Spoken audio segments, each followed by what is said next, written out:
Baiklah, Kak Ihsan, saya memiliki satu pertanyaan untuk Pak Fakuleza.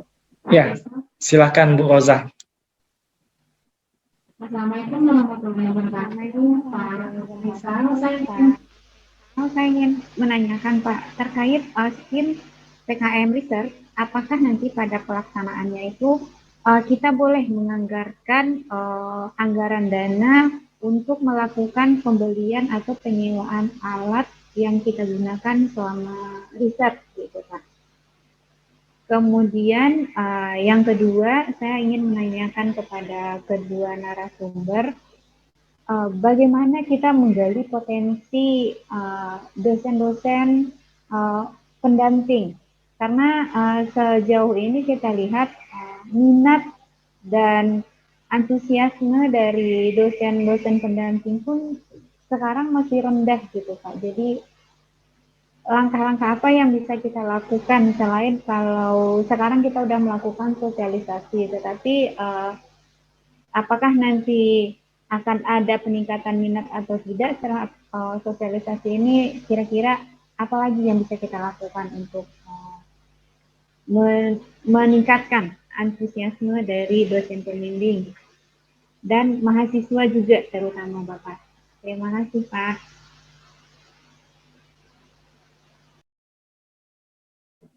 Ya, terima kasih Bu Roza atas pertanyaannya ya. Mungkin tidak perlu saya ulang ya. Sudah jelas tadi apa yang ditanyakan Bu Roza kepada Pak Faisal dan ke Pak Cahyadi. Jadi masing-masing ada dapat jatah pertanyaan nih Pak dari Bu Roza. Mungkin ke Pak Cahyadi dulu ya. Silahkan Pak untuk menanggapi. Ya, terima kasih Pak Zahrul Ihsan atas kesempatannya. Menggali potensi, apa ya? Ini soalnya apa gampang-gampang sulit. Mungkin Pak Aprisal juga punya pengalaman di bidang 3 bahwa mengumpulkan dosen yang passionnya di bidang kemahasiswaan itu mungkin tidak terlalu banyak dan mungkin juga tidak terlalu menarik mungkin ya untuk beberapa dosen. Kenapa tidak menarik? Mungkin gitu karena rewardnya itu nggak berasa langsung dan segala macamnya. Tetapi sepertinya di sini banyak dosen yang muda-muda gitu. Kalau saya terus terang bergaul itu lebih di bukan milih-milih gitu, enggak. Bergaul sama mahasiswa itu menjadi hobi kalau saya gitu ya. Jadi bahkan misalkan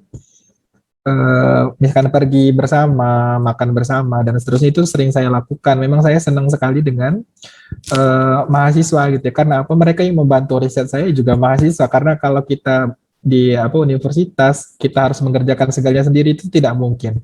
Jadi apa ya? Tadi gampang-gampang sulit. Kalaupun misalkan sudah ada rewardnya seperti yang disampaikan Pak Aprisal tadi, kalau di kami itu setiap tahapan PKM itu ada rewardnya di remunerasi. Jadi misalkan mengirim proposal 7 nanti akan dikalikan berapa rewardnya. Kemudian dari yang sudah dikirimkan ternyata lolos Belmawa berapa nanti juga ada lagi di rewardkan lagi. Kemudian yang dari lolos tadi sampai ke Pimnas itu di rewardkan lagi. Kemudian sampai yang apa setelah Pimnas kan ada yang dapat medali itu juga ada rewardnya. Jadi rewardnya itu bisa 4 kali untuk satu judul selama tadi misalkan masuk input ke Simbel Mawa, kemudian didanai Simbel Mawa, masuk Pimnas dan mendapatkan medali. Nah itu dapat jadi dari satu judul bisa diperoleh dari situ. Kalau misalkan itu adalah menjadi trigger atau apa ya yang bisa men-trigger dosen-dosen, saya kira sudah dibuat juga di beberapa kampus juga mengikuti sistem yang berbeda tetapi ada rewardnya. Sekarang ada rewardnya dihargai.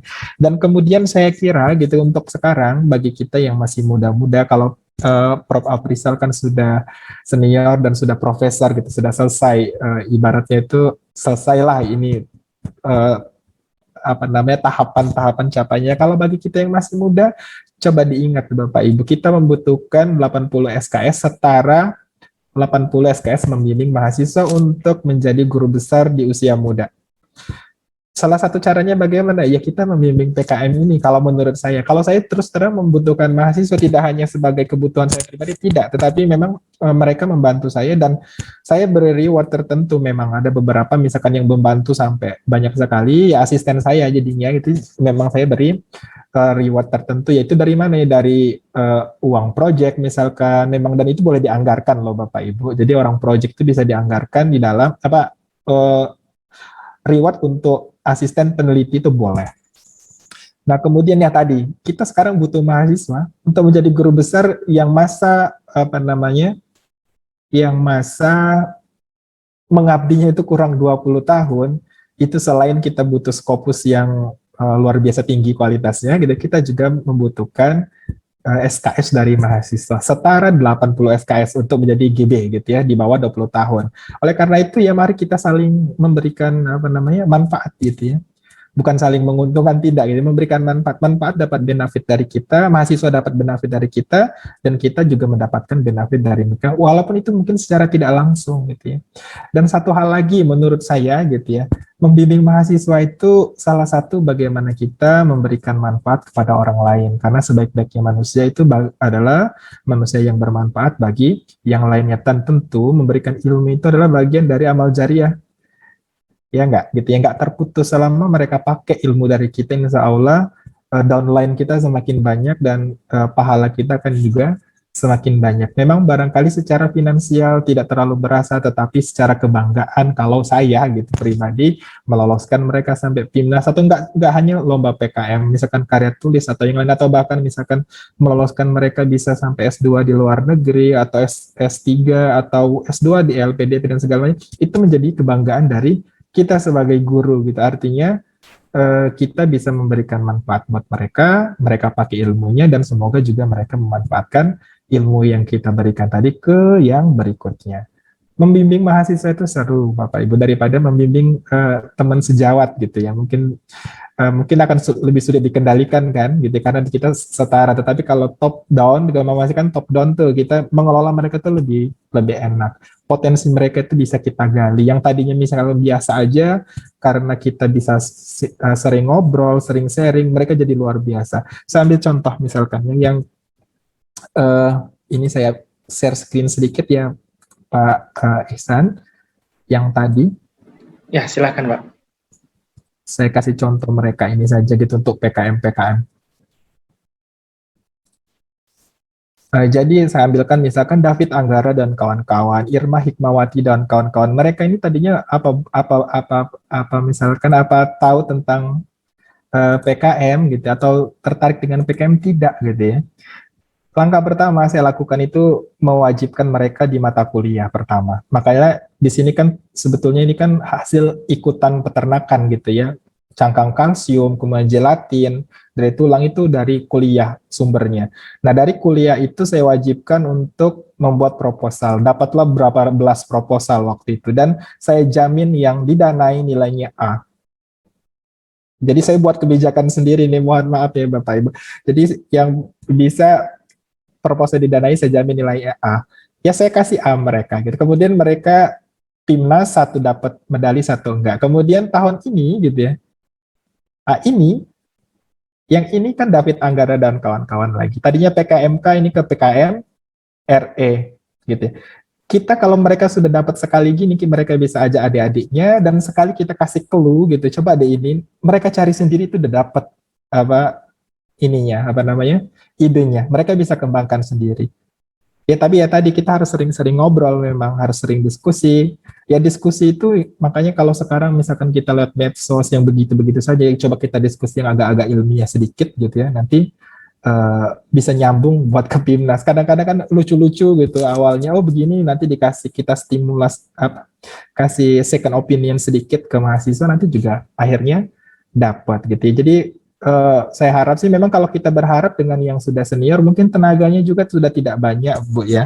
Artinya maksudnya karena ini PKM itu kan intens, waktunya pendek, tapi outputnya harus bagus. Jadi yang punya ekstra tenaga ya secara logis itu adalah dosen-dosen yang muda. Nah dosen-dosen yang muda ini barangkali bisa buat apa namanya grup gitu ya, grup diskusi yang memang untuk mengelola kegiatan mahasiswa, tentu tidak hanya PKM tetapi pengelola mahasiswa yang lain, dan itu intensif. Kalau kita jarang ngobrol ya nggak dapet feel-nya, maksudnya nggak dapet soul-nya itu, ini kita mau ngapain sih. Dan kalau saya pribadi gitu ya, selama saya bisa menyumbangkan sesuatu institusi, ya saya akan berikan yang terbaik apa yang saya punya. Itu sih prinsip saya, Bapak Ibu. Jadi kalau dulu misalkan di masa kuliah punya target begini, di kerja ini saya juga punya target, setidaknya saya harus berkontribusi untuk institusi, ya salah satu caranya bisa kita raih dengan membina kegiatan kemahasiswaan, mereka juara lomba gitu kemudian. Dan sekarang kan muaranya ikunya itu adik-adik itu kan lomba gitu ya. Dan adik-adik juga saya tekankan gitu. Kalau kalian mau didanai fakultas, cari yang muaranya itu IKU gitu. Indikator kinerja utama yang dimiliki oleh kampus atau yang dicanangkan oleh kampus. Nah, kalau kalian di sana mesti didanai. Kalau kerjaan yang tidak ada eksistensi di luarnya, maksudnya eksistensi hanya di dalam kampus saja, itu kan nggak ada juara, nggak ada lomba gitu ya, itu juga akan dikurangi. Ada pendanaannya tidak akan sepol-polan kalau yang begini gitu, yang sifatnya kompetisi. Ya tadi, karena itu tadi menjadi indikator untuk rankingan, penting sekali gitu ya. Apalagi PIMNAS itu, makanya UGM dapat terus kan nomor 1 belakangan gitu ya. Ya karena mereka di PIMNASnya meraupnya banyak banget gitu ya. Ya kita bareng-bareng Unan kita ambil lah sebagian dari mereka itu. Kalaupun misalkan nggak juara tahun ini, tapi beberapa tahun ke depan kita bisa bersinergi secara positif tentunya untuk mengambil alih, ya biar pindah lah sekali-kali pialanya, ini nggak cuma ke UB, IPB sama UGM, tapi ke kampus-kampus lain. Nah untuk mencapai itu, sinergi antara dosen, mahasiswa, dan tentu kebijakan dari pimpinan itu sangat penting. Saya kira itu banyak sekali, itu panjang lebar sekali kayak curhat. Mohon maaf. Terima kasih. Oke, terima kasih Pak Cahyadi. Ini mungkin bagi Pak Cahyadi curhatan, tapi bagi kami ini motivasi nih Pak, yang sangat berharga untuk kami semua di Fakultas Pertanian. Terlebih lagi untuk dosen-dosen muda ini, jangan mau kalah sama Pak Cahyadi yang dijawab, apalagi jangan mau kalah sama Prof. Afrizal ini, yang sudah menasional. Selanjutnya mungkin kepada Pak Prof. Afrizal, kami persilakan Pak. Oke, terima kasih Ibu Bu Rosa ya, menanya gitu. Ya bagus sekali ya pertanyaannya. Dan saya garis bawahi luar biasa sekali Pak Cahyadi ini memberikan itu pengalaman real beliau yang lu sampaikan itu ya, secara tidak langsung walaupun curhat, tapi itu sangat bermakna bagi kita semua. Memang seperti itu alurnya. Ya, walaupun umur sudah tua Pak Cahyadi, tapi semangatnya semangat muda gitu. Jangan semangat anak muda, semangat tua gitu ya. Ya betul, Prof. Jadi harus betul kata Pak Cahyadi tadi, kita harus menolong institusi kita gitu. Ada di mana-mana ya, ke di Unan sendiri ini Pak Cahyadi ya. Di kampus itu kan di ranking, ada rankingnya keluar setiap saat itu ya. Fakultas ya, Prof. Ya. Fakultas. Ya. Nah, itu kalau rankingnya turun itu semua dosen berkomentar. Padahal itu sendiri hasil dari kita juga gitu. Kalau kita tidak memberi kontribusi, tentu memang tidak naik-naik dia gitu kan. Nah, jadi kita sebagai dosen ya minimal satu buah Scopus setiap tahun misalnya kan minimal. Itu kalau dosennya ada 1000 lebih, kalau ini 1700-an dosennya nih Pak. Nah, kalau 1000 aja itu 1000 Scopus sudah melonjak dia tuh kan. Pasti pengaruh pada ranking gitu. Jadi yang kalau saya sering saya sampaikan seperti itu kepada di Senat misalnya kan. Nah, jadi kalau dia tidak bisa bagaimanapun hebatnya kebijakan pimpinan, kalau tidak didukung oleh semuanya pasti tidak ada artinya gitu. Nah demikian juga dengan mahasiswa gitu ya, seperti yang sampaikan Pak Jayadi. Jadi mahasiswa ini dalam perankingan itu mempunyai kontribusi sekian persen itu poinnya itu ya, poinnya itu. Jadi misalnya dapat medali emas ya, itu dapat poin sekian memberi kontribusi ke Unan misalnya kan. Nah, kalau tidak ada dapat medalinya di event-event nasional gitu. Harus ada program dikti ya. Nah, ada berapa program dikti, ada 17 berapa event-event nasional. Harus dapat di sana MTQ, PIMNAS ya, olahraga, senian dan lain-lain gitu ya. Baik internasional maupun nasional. Nah, itu siapa yang yang berkontribusi itu ada dosen gitu. Ya, jadi memang harus untuk memetakan potensi dosen itu memang itu adalah ranahnya pimpinan ya, terutama bidang kemahasiswaan gitu. Nah, jadi seberapa banyak dosen kita mana yang melek kepada event-event mahasiswa ini gitu ya.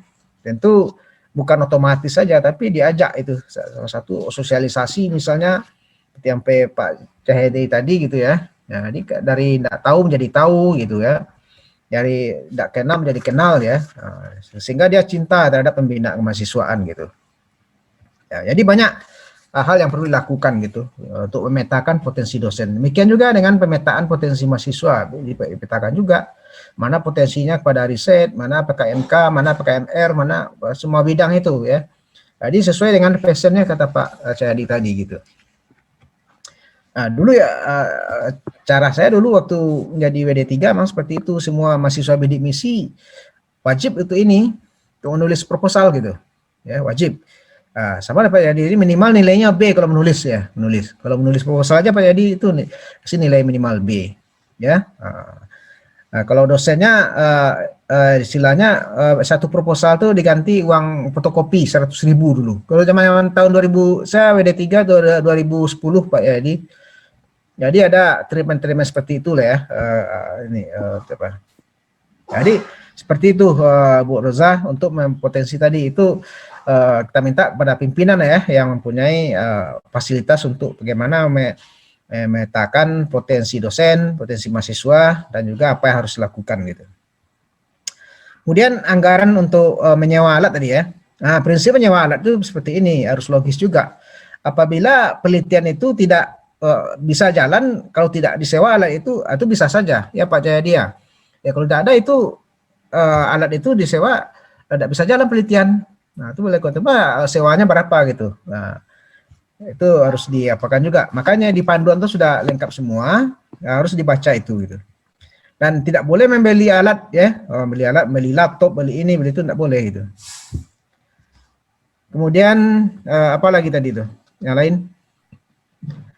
Ya, seperti itu, mungkin itu yang dapat saya sampaikan ya. Sebelumnya udah banyak yang disampaikan oleh Pak Cahyadi ya. Mungkin ada pertanyaan lain.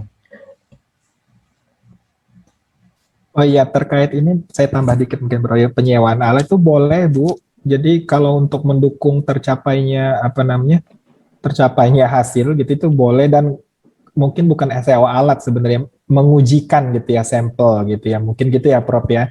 Dan tapi harus masuk akal. Maksudnya itu bukan terus satu sampel misalkan 3 juta itu kan mengada-ada sekali gitu ya. Yang penting masuk akal dan bisa digunakan buat laporan juga gitu.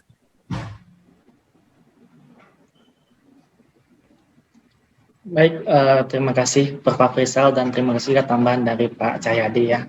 Sesuai yang dipertanyakan oleh Bu Roza tadi, bahwa untuk sewa alat itu bisa, cuman kalau membeli tidak. Mungkin untuk uji sampel, mungkin nanti Bu Riza ini kan dia di bidang agronomi.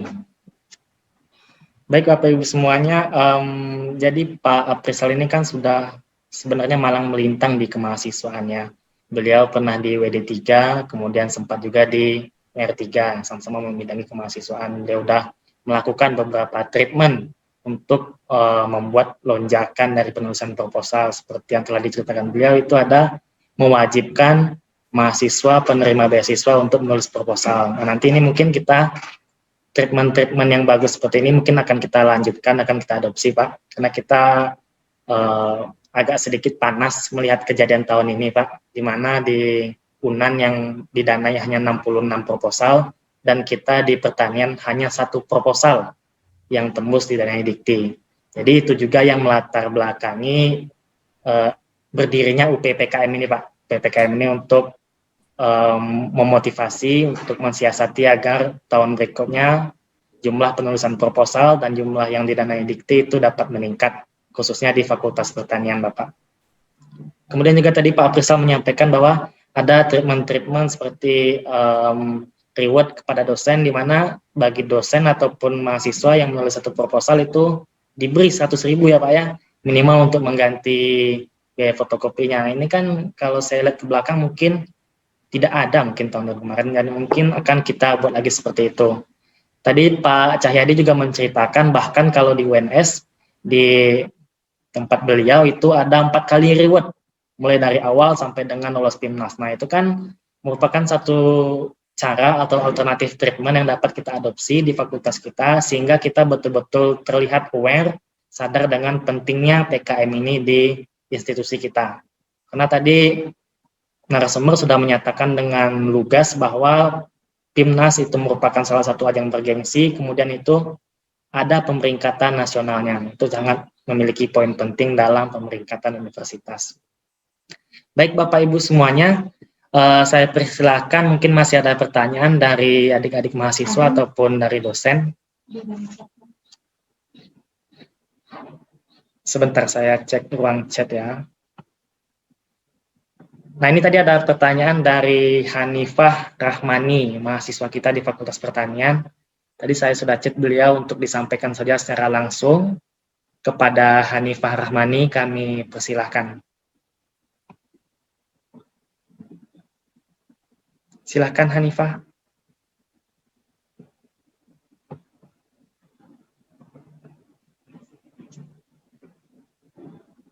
Baik Pak. Sebelumnya maaf, apakah suara saya sudah jelas Pak? Terdengar dengan jelas Hanifah. Ya Pak, mohon maaf apabila nanti putus-putus karena jaringan di sini juga kurang stabil gitu Pak. Di sini saya ingin bertanya Pak, jadi kan tadi di slide awal Pak Aprizal tadi ada di sana menjelaskan PKM untuk sarjana S1 gitu Pak, tingkatan S1. Di sini saya ada punya 2 pertanyaan Pak. Apakah agenda PKM ini hanya untuk S1 saja atau ada juga dibuka untuk S2 dan S3-nya? Dan pertanyaan keduanya, bagaimana nanti jika di pertengahan jalan ada misalnya mahasiswa yang kalau di Fakultas Pertanian kan ada program fast track gitu Pak. Beliau mengikuti program fast track dan juga menulis proposal PKM. Dan saat di pertengahan PKM, pengajuan PKM, kalau misalnya proposal ini tembus ke nasional gitu Pak, dan beliau juga sudah menyelesaikan studinya di S1, lanjut kemudian melanjutkan studi di S2, namun pada jurusan yang sama juga dan universitas yang sama juga Pak. Bagaimana keadaan PKM ini gitu Pak?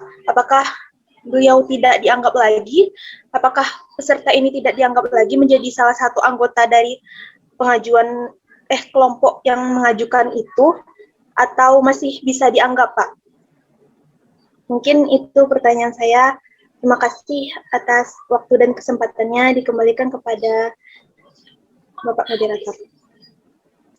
Oke, terima kasih anak kami Hanifah Rahmani. Ini terkait dengan peraturan ya, bagaimana status yang lagi S1, S2. Ini kalau boleh tahu Hanifah ini semester berapa sekarang ya? Naik semester 7, Pak. Naik semester 7. Sekarang lagi mau fast track atau gimana? Ya kan di semester 7 ini penetapannya Pak. Belum tahu sih Pak lulus atau enggaknya gitu Pak.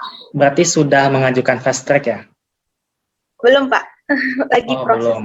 Oke. Kita dengarkanlah jawaban dulu ya. Mungkin dari Pak Aprizal dulu ya Pak ya, kami minta jawaban. Nanti lanjut Pak Cahyadi mungkin.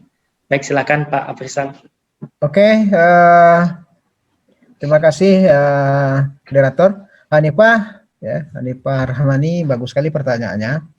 Ya, dalam buku panduan itu jelas ya bahwa PKM itu hanya untuk poli atau D ya, D3, D4 ya, dan S1 program ini ya. Jadi kalau untuk S2 tidak gitu ya, S2, S3 tidak. Tapi kalau saudara dalam fast track ya, selagi saudara belum diwisuda di S1 itu masih boleh gitu ya. Kalau sudah diwisuda berarti data saudara dikti sudah ditutup ya, PDPT-nya ya. Nah, batasnya wisuda. Kalau udah wisuda emang out ya, diganti gitu. nggak bisa lagi ya, itu dilaporkan melalui WR3 seandainya lolos ke itu, digantikan oleh anggotanya kalau saudara ketua gitu. Dibikin surat pernyataan oleh WR3 ke Dalmawa bahwa misalnya Hanifah sebagai ketua sudah sudah diwisuda dari S1, berarti harus naik anggotanya sebagai mengganti saudara gitu untuk presentasi nantinya. Ya, jadi selagi belum diwisuda, kalau fast track kan belum wisuda S1 gitu ya. Ya, kalau belum wisuda nggak apa-apa gitu. Tapi kalau udah wisuda nanti harus dilaporkan. Kalau wisuda nanti nomor PDPT saudara kan sudah tidak ada lagi S1 di Dikti. Kemudian apa lagi tadi? Ya itu ya. Ya, ya seperti itu apa Hanifah. Kalau sudah wisuda ya nggak bisa lagi gitu. Ya, moderator. Ya, terima kasih Prof. Mungkin ada jawaban tambahan ataupun ada tips trik dari Pak Cahyadi nih. Silakan Pak. Ya, terima kasih lagi Pak Moderator. Jadi kalau tadi sebetulnya Prof. Aprizal sudah jelas. Jadi kalau apa namanya sudah wisuda ya nggak bisa lagi digantikan. Bukan berarti PKM-nya nggak dilaksanakan, tapi digantikan dengan yang lain. Itu sih inti ceritanya itu. Selama masih mahasiswa S1 masih boleh, tetapi kalau sudah wisuda kan sudah dihapus datanya. Jadi nggak nyambung nanti, jadi digantikan dengan yang lain. Saran saya ini aja sih paling untuk ini nih Pak Ihsan buat pengelola UPP kemahasiswaan lah ya di Fakultas Pertanian. Saya sedikit beri gambaran, kami tahun lalu itu hanya sekitar 6 kalau nggak salah 6 proposal tahun lalu yang lolos. Dari 6 itu yang ke Pimnas 2 dan kebetulan semuanya dibimbing saya gitu ya, yang 4 nggak lolos. Nah kemudian tahun ini kita didanai itu 18 proposal. Karena setelah Pimnas itu gitu ya, setelah Pimnas kita sosialisasinya jadi langsung setelah Pimnas itu penyiapan untuk proposal PKM tahun 2021 ini, walaupun kan mepet sekali itu ya, kemarin itu mepet, ya memang kita buat pelatihan kemudian ya workshop semacam ini buat adik-adik. Nah akhirnya keluarlah 18 proposal yang didanai dari sekitar berapa yang dimajukan tuh cukup banyak gitu ya, karena mungkin nggak tahu saya di UNAN kondisinya seperti apa, harusnya sih berjenjang, mungkin dari Prof. Aprizal bisa menyampaikan. Kalau di kami yang di input ke Simbal Mawa itu harus ikut dulu di namanya tim UNS. Jadi seleksi dulu di UNS, nanti diperiksa sama reviewer internal gitu ya. Setelah itu yang lolos passing grade dari reviewer internal itu nanti dimasukkan lagi ke reviewer eksternal di dalam UNS dulu gitu ya. Nah setelah itu direview lagi, diperbaiki nilainya proposalnya diperbaiki segala macamnya, kemudian itu yang lolos dari reviewer internal dan reviewer eksternal tadi yang boleh input ke Simbal Mawa. Jadi kita tidak mau lagi gegara administrasi kita jadi nggak masuk gitu. Jadi memang tahapannya kurang lebih gitu. Jadi di dosen pembimbing, reviewer pertama di reviewer internal UNS, kemudian reviewer kedua reviewer ke eksternal. Jadi kita datangkan di reviewer eksternal itu yang lolos di tingkat UNS. Nah, yang lolos tingkat UNS nanti input ke Simbal Mawa itu. Nah, kemudian kalau kami lagi rencananya itu ya, untuk tahun depan itu akan jadi kewajiban mahasiswa semester 1 gitu untuk membuat proposal, setidaknya setiap satu angkatan itu 1 kali minimal mengajukan proposal, dan itu diwajibkan untuk ikut sekolah namanya gitu ya. Jadi sekolah ya semacam sekolah atau apalah, sekolah PKM lah, bisa dinamain macam-macam sih gitu. Dan mereka wajib ikut itu dan wajib menelurkan proposal itu kalau mau coba buat meningkatkan kuantitas gitu ya.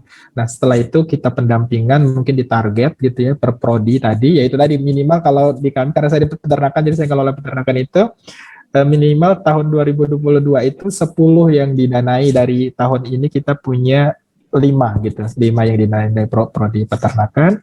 Target kita menjadi 10 untuk tahun depan dengan cara kemarin kita sudah workshop sekolah PKM, dan di bulan Juli, Agustus ini kita sudah ke pendampingan penulisan proposal PKM-nya. Ya harapannya nanti lebih siap, kalaupun misalkan panduannya berubah, barangkali nanti kita tinggal sesuaikan sesuai panduan saja, tinggal submit. Sama tadi juga masukan juga untuk Bapak Ibu, pastikan juga referensinya bermutu ya Bapak Ibu, walaupun bukan jaminan juga, tetapi kalau referensinya bermutu dalam tanda kutip gitu ya, kita gunakan jurnal internasional gitu sebagai referensi, itu tentu akan lebih meyakinkan reviewer. Nanti Prof. Aprizal bisa lebih detail gitu menceritakan itu daripada misalkan yang referensinya web, apalagi yang riset ini ya, atau referensinya apa dan jumlahnya paling cuma 5, 3 itu, aduh nggak laku nanti. Kalau lulus administrasi mesti di substansinya nggak dapet. Gitu. Itu masukan saya sih untuk teman-teman di Fakultas Pertanian. Oke, terima kasih tambahannya Pak Cahyadi. Jadi ada 2 hal yang mesti ditingkatkan ya. Pertama dari sisi kuantitas, kalau dari UNAN tadi berbicara mewajibkan mahasiswa penerima beasiswa, itu yang wajib menulis proposal, ternyata di UNS dari mahasiswa semester 1, tidak hanya penerima beasiswa, alias semua mahasiswa itu memang wajib menulis. Nah, jadi memang apa yang telah dicapai oleh UNS itu sejalan dengan apa yang telah dijalankan, diusahakan seperti itu ya. Kemudian dari sisi kualitas juga telah ada seleksi berjenjang, kalau saya dengar ya, ada seleksi 1, 2, 3, sehingga yang dikirim ke Belmawa, yang lulus BIMAS memang hasil dari buah-buah karya dari UNS. Nah, ini mungkin akan kita adopsi nanti Pak ya, sehingga kita akan bersaing nanti Pak, UNAN dan UNS di PKM tahun depan. Ya kita ambil tuh yang peringkat-peringkat atas. Harus Ya, punya ya. cita-cita demikian, Pak. Betul, Kalau Pak. nggak nanti energinya nggak ada. Kita optimis saja dulu Pak ya. Betul. Ini di bawah bimbingan Pak Aprizal nanti kita ini Pak, jurinya ada di kita Pak. Oke, baik Bapak Ibu semuanya, apakah masih ada yang perlu kita diskusikan, teman-teman mahasiswa? Silahkan kalau ada yang mau bertanya.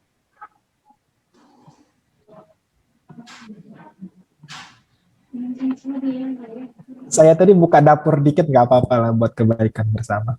Ya betul Pak, memang itu yang kami harapkan Pak. Kalau bisa terbuka semua dapur UNS itu Pak, UNAN. Jadi kami adopsi semuanya, nanti kita bersaing lagi Pak. Bukan untuk mencerdaskan anak bangsa Pak Cahyadi. Iya. Gitu. Iya betul, Prof. Kalau saya sih open sih. Kalau Oke, dari adik mahasiswa mungkin masih ada pertanyaan? Bapak Ibu dosen, ini kita banyak dapat wejangan dari Pak Cahyadi ini untuk Bapak Ibu dosen di Fakultas Pertanian. Kita mesti lebih aware lagi karena PKM ini memiliki nilai plus yang sangat tinggi di rankingan universitas. Jadi sesuai yang disampaikan Pak Aprizal tadi ya, kita jangan hanya dapat mencela ketika kampus kita dapat rankingan rendah, tapi itu kan buah dari kelalaian kita juga, yang tidak sadar bahwa ada hal-hal yang mestinya kita lakukan agar ranking institusi kita itu dapat menjadi lebih baik seperti itu. Seperti itu ya Prof. Aprizal ya? ya, jadi emang seperti itu gitu ya. Kalau kita ya seperti menepuk air di dulang ya, karena ada kita juga. Kalau kita mengkritik pimpinan atau kampus, tapi kita tidak berbuat ya, nah itu. Ya Prof. Ya saya garis bawahi apa yang disampaikan oleh Pak Cahyadi ya mengenai referensi gitu. Ya, referensi itu memang yang kalau dapat yang update sekali gitu. Ya jangan berjarak 10 tahun gitu ya. Tapi yang adalah tahun yang terdekat ya. Kalau dapat yang bisa terindeks Scopus atau yang lain gitu ya. Copernicus ya, yang jurnal-jurnal referensinya ya. Ya sehingga nampak di sana nanti dalam state of the art-nya itu dari citasi literatur ya, itu sangat mendukung sekali pembaharuan atau penemuan dari rencana yang akan diteliti bagi PKMR atau yang lain gitu ya. Itu sangat penting. Ya. Sekarang kan sangat mudah sekali untuk menelusuri referensi dari pustaka mana saja di seluruh dunia ini bisa dicari dengan browsing kan. Kalau kita mau gitu ya, nah, tapi yang berhubungan dengan apa yang mau diteliti gitu, ya itu sangat itu memang dilihat sekali nanti oleh RPR ada didukung oleh literasi yang bagus gitu ya dalam rencana penelitiannya. Itu akan meninggi karena itu ada nilainya ya bagaimana dari perpustakaan yang mendukung daripada penelitian ini gitu. Jadi semua PKM itu ya yang membutuhkan referensi harus yang terbaru gitu. Oke, itu sebagai tambahan Pak Ihsan. Oke, terima kasih Prof. Baiklah Bapak Ibu peserta sosialisasi PKM tahunan, itu tadi sudah kita banyak dengarkan motivasi, wejangan, nasihat, tips, trik, strategi dari narasumber kita yang luar biasa, Pak Cahyadi dan Prof. Afrizal. Saya rasa mungkin di masing-masing mahasiswa dan dosen ini udah tercipta banyak ide ini. Jadi mungkin mau bergerak untuk menuliskannya dalam bentuk proposal PKM lagi ya. Nah, mungkin kita mintakanlah closing statement dari masing-masing narasumber sekitar 2-3 menit, bagaimana agar pertemuan ini lebih bermakna seperti itu. Kepada Pak Cahyadi kami persilakan. Closing ya. Closing Jadi, statement, Pak. Ya, terima kasih Pak Ihsan. Kalau saya gitu ya, kapan lagi kita berbuat untuk institusi ini, termasuk kita pembimbing maupun mahasiswanya, kapan kita mau dikenang gitu ya. Ketika kita sudah nggak ada tenaganya, yang tinggal yang tersisa di kampus itu ya nama kita. Nama kita akan tertulis baik atau buruk atau biasa saja. Nah, baik buruknya itu tergantung kontribusi kita untuk institusi itu, untuk Bapak Ibu dosen pembimbing. Nah, kemudian untuk adik-adik mahasiswa, kapan lagi gitu ya? Di kampus itu cuma 4 tahun maksimal, kurang lebih gitu, kita di rata-rata 4 tahun, 5 tahun. Kapan lagi kita memberikan monumen terbaik kita untuk kampus kita? Misalkan di Fakultas Pertanian UNAN gitu ya, belum pernah meraih medali atau sudah, tetapi kita ingin meningkat. Mari jadi yang pertama yang menyumbangkan itu untuk institusi ini. Jadi ketika dikenang nanti Pak Ihsan akan mencontohkan, oh itu siapa Dek Hanifah itu loh peraih medali emas pertama untuk Fakultas Pertanian UNAN. Dan itu akan dikenang oleh orang-orang setelah kita. Dan menjadi yang pertama itu tidak akan menjadi selalu lebih baik daripada yang kedua, ketiga, dan keempat. Jadi yang diingat itu mesti yang pertama. Presiden gitu, wakilnya apa kita ingat, barangkali ada wakil yang kita tidak ingat, tetapi presidennya, orang pertamanya mesti setidaknya kita ingat. Itu, jadi ambil kesempatan ini, jadikan momen PKM ini untuk memberikan kontribusi terbaik yang kita miliki. Itu saja Mas Ihsan. Wow, terima kasih Pak. Kata kuncinya kapan lagi ya. Jadi kapan lagi kalau bukan sekarang? Ya memang betul, waktu menjadi mahasiswa ini ya, paling lama 4-5 tahun. Dan kesempatan menjadi mahasiswa ini kan tidak datang berulang kali seperti itu. Makanya mesti kita ambil peluang ini untuk membanggakan institusi kita, terkait juga dengan menjadi prestasi yang membanggakan bagi masing-masing kita. Selanjutnya kepada Prof. Afrizal, kami mohon closing statement Pak, 2-3 menit. Silakan Pak. Ya, kita garis bawahi apa yang disampaikan oleh Pak Cahyadi, luar biasa sekali ya. Ya, kalau untuk PKM ini seperti yang saya sampaikan bahwa keterlibatan dosen itu sangat vital sekali ya, karena ide-ide itu akan muncul dari dosen gitu ya, dalam mendukung adik-adik mahasiswa untuk bisa berkarya. Dan pada adik-adik mahasiswa ya, saudara kalau ikut di PKM ini, kalau sampai lolos ke PIMNAS, itu saudara akan mempunyai nilai tersendiri ya, tercatat seperti apa saya dibilang tadi dalam sejarah saudara gitu. Nggak semua orang yang bisa seperti itu gitu. Jadi jangan ada dibilang tidak ada punya waktu, tidak punya ruang segala macam dosen dan mahasiswa. Ya, orang hebat itu akan memanfaatkan waktu semaksimal mungkin untuk menjadi yang terbaik gitu. Jadi tidak ada disediakan waktu untuk seluasnya untuk berbuat ya. Tapi sesempit apapun waktu kita berbuat menjadi yang terbaik. Maka itu adalah quote-quote daripada orang-orang sukses yang sebelumnya gitu. Di sesempit apapun waktu, walaupun era pandemi tidak ada alasan kita tidak berbuat ya. Orang lain bisa, kenapa kita tidak? Harus berpikir seperti itu. Demikian saja mungkin Iksan, terima kasih. Baik, terima kasih Prof. Afrizal. Jadi sebenarnya kita masing-masing manusia ini kan diberikan kesempatan yang sama, ya, diberikan waktu 24 jam. Tinggal lagi bagaimana kita memanfaatkan detik demi detik, menit demi menitnya untuk dapat berprestasi. Mungkin kurang lebih seperti itu ya Pak ya. Baik Bapak Ibu semuanya, saya khususnya sangat berbahagia sekali hari ini telah dapat diberikan kesempatan untuk memandu Prof. Afrizal dan Pak Dr. Cahyadi dalam memberikan sosialisasi PKM di Fakultas Pertanian UNAN ini. Banyak sekali saya rasa hal-hal baru, hal-hal motivasi yang kita dapatkan dari kedua narasumber kita pada hari ini. Baik Bapak Ibu, saya selaku moderator, apabila ada kata-kata yang salah, saya mohon maaf. Selanjutnya saya berikan kesempatan kepada MC. Lebih dan kurang mohon maaf. Assalamualaikum warahmatullahi wabarakatuh. Waalaikumsalam warahmatullahi Malam Pak Jayadi ya, terima kasih Pak Jayadi udah datang ke UNAN. Salam ke kawan-kawan di sana ya. Ya, sama-sama Prof. Aprizal. Semoga kapan-kapan bisa luring ke sana. Terakhir saya 2015 ke Padang. Iya ya, iya. Saya pernah lu ke sana ya, ada Ada. acara di sana itu. Salam ke kawan-kawan di aktivis PKM sana Pak Jayadi. Ya, insya Allah disampaikan salamnya Pak Aprizal. Terima kasih kepada moderator, narasumber yang telah memaparkan materi. Semoga materi yang disampaikan pada hari ini bermanfaat bagi kita untuk menghasilkan proposal PKM yang berkualitas ke depannya. Amin. Semangat Timnas 2022. Kemudian acara selanjutnya penyerahan sertifikat kepada narasumber yang akan diserahkan oleh Ibu Ketua UP PKM Fakultas Pertanian UNAN, Ibu Roza Yunita, SPMSI. Silakan.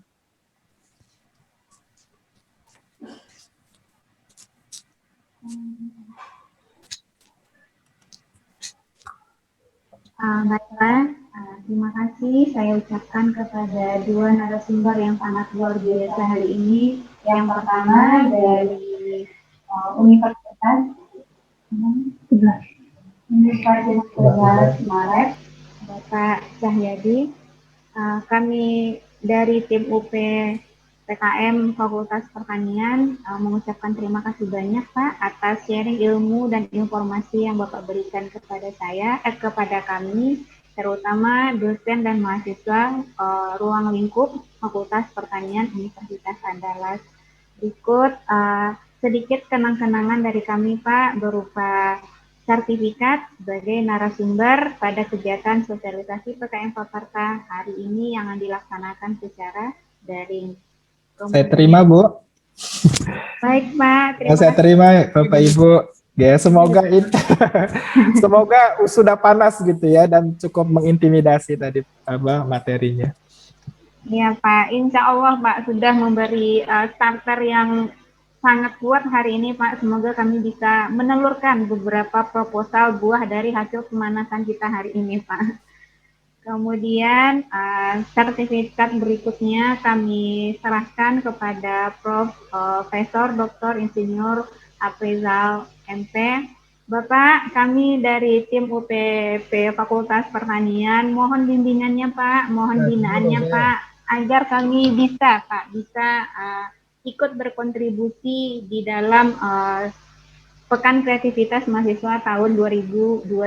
Semoga nanti Bapak berkenan membimbing kami, membina kami dalam proses pendampingan untuk pelaksanaan program Kreativitas Mahasiswa 2022. Siap, yang penting anak muda semangat ya. Semangat Pak, mudah-mudahan kami ini termasuk golongan muda yang memang wajahnya muda, usianya muda, dan semangatnya sangat muda Pak. Insya Allah. Terima kasih, Pak. Ya, sama-sama. Terima kasih kepada Ibu Yunita. Untuk penutup, alhamdulillah kita telah sampai di penghujung acara. Terima kasih kepada narasumber, moderator, serta para peserta yang telah menyimak acara dari awal sampai akhir. Semoga banyak ilmu yang didapat untuk diaplikasikan dalam kegiatan PKM menuju Timnas 2022. Saya mewakili komisi yang bertugas menyampaikan mohon maaf atas salah kata dan perbuatan. Akhir kata, terima kasih dan wassalamualaikum warahmatullahi wabarakatuh. Tapi untuk sebelumnya, sebelum kita tutup, kita adakan sesi foto bersama Bapak Ibu setelah dari mahasiswa.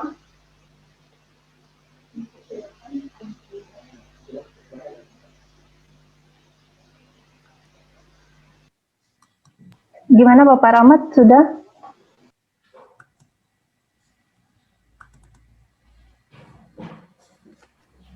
Belum. Kepada adik-adik mahasiswa dan Bapak Ibu, silakan dibuka videonya kita mau mengadakan sesi foto bersama. Terima kasih.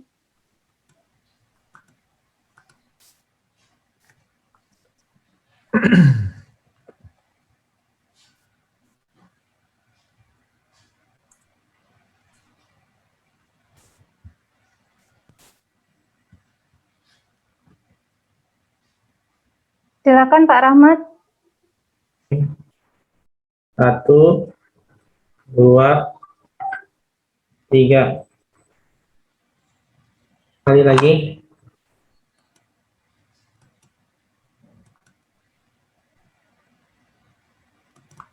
1.